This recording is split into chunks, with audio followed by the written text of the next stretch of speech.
रमाबाई अंबेडकर 9 ही पुत्र था जो आयु में सबसे छोटा था। सबसे बड़ी पुत्री गौराबाई का ब्याह पहले ही हो चुका था। शेष 3 बच्चों अर्थात रामीबाई, मीराबाई और शंकर का पालन पोषण बीक्यू धूतरे बड़ी मुश्किल से कर पाते थे। निर्धनता के कारण उनके दिन बड़ी कठिनाई से गुजर रहे थे, क्योंकि उनकी पत्नी का देहांत हो चुका था और बच्चे अभी बहुत छोटे थे। अब गृहस्थी चलाने का सारा भार उन्हीं के कंधों पर आ पड़ा था। वे कुली का काम यानी समुद्र से बाजार तक मछलियों की टोकरियां धोने का काम किया करते थे। कुलीगिरी का ये काम बहुत मेहनत का था।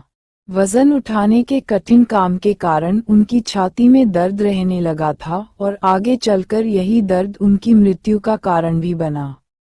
बीक्यू धूतरे जी के परिनिर्वाण के पश्चात उनका परिवार बेसहारा हो गया। अनाथ हुए बालकों के बुरे दिन आ गए, अतः उनके भरण पोषण का उत्तरदायित्व चाचा और मामा ने अपने कंधों पर ले लिया। चाचा व मामा भाईखला के मछली बाजार के पास एक चाल में रहते थे। उनके भाई, जिसका नाम शंकर धूतरे था, वह प्रिंटिंग प्रेस में नौकरी किया करते थे। धूतरे को वनकर नाम से भी पुकारा जाता था। इधर भीमराव के बड़े भाई आनंदराव का विवाह हो चुका था। उधर परिवार में भीमराव का विवाह करने की आवश्यकता महसूस की जाने लगी थी। सूबेदार रामजी के मन में भी भीवा का विवाह कर देने का विचार बन चुका था। 10 रमाबाई अंबेडकर भीवा सभी भाइयों में सबसे अधिक गोरा, ताकतवर, कद्दावर व सुंदर था। सबसे छोटा होने के कारण सूबेदार को अत्यंत प्रिय और लाडला था। भीवा की पत्नी भी भीवा जैसी ही खूब सुंदर और सुशील हो, यह उनकी इच्छा थी और वे इसी प्रकार की लड़की की खोज में रहते थे।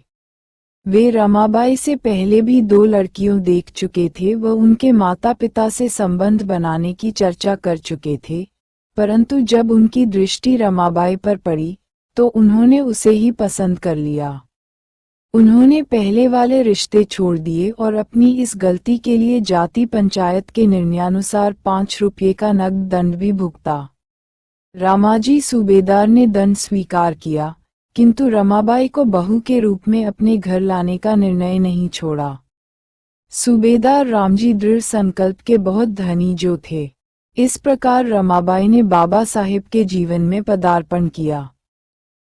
विवाह स्थल के तौर पर भाईखला, मुंबई का उपनगरीय स्टेशन का मछली बाजार निश्चित हुआ।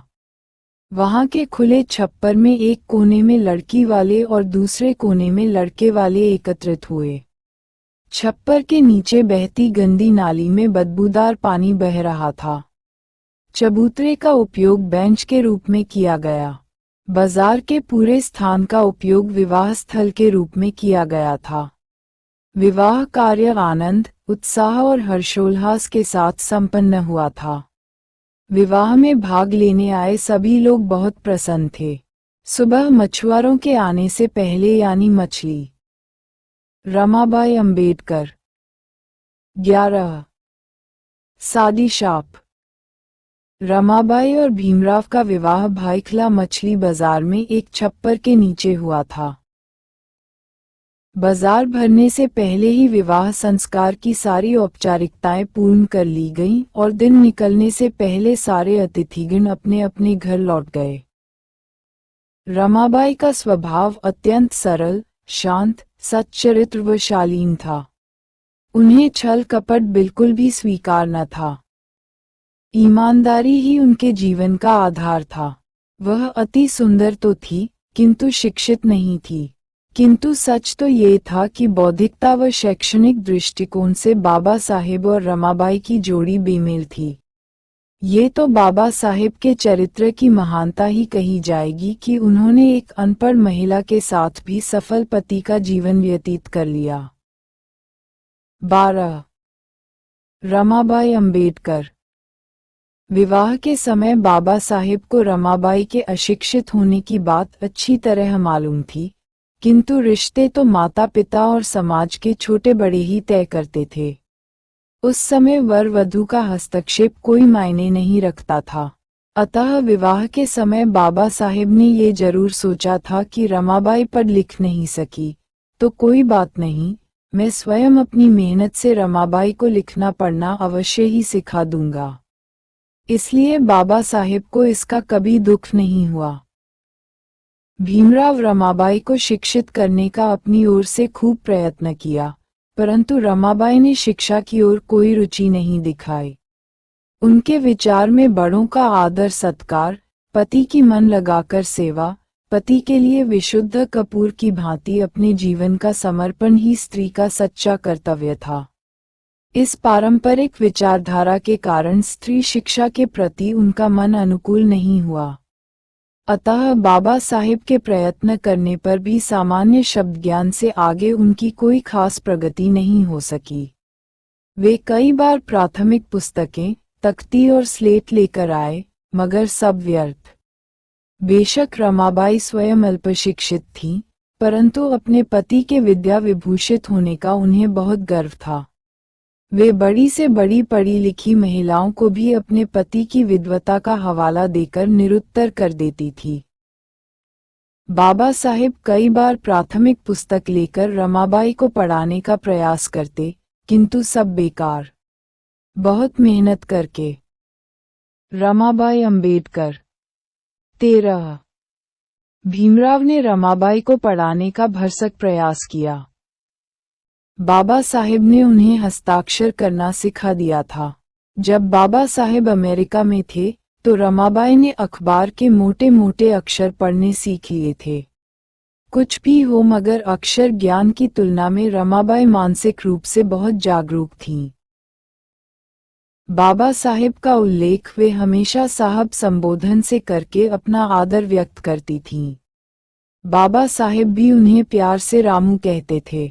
विलायत से जब वे पत्र लिखते, तो प्रियतम रामू लिखकर संबोधन करते।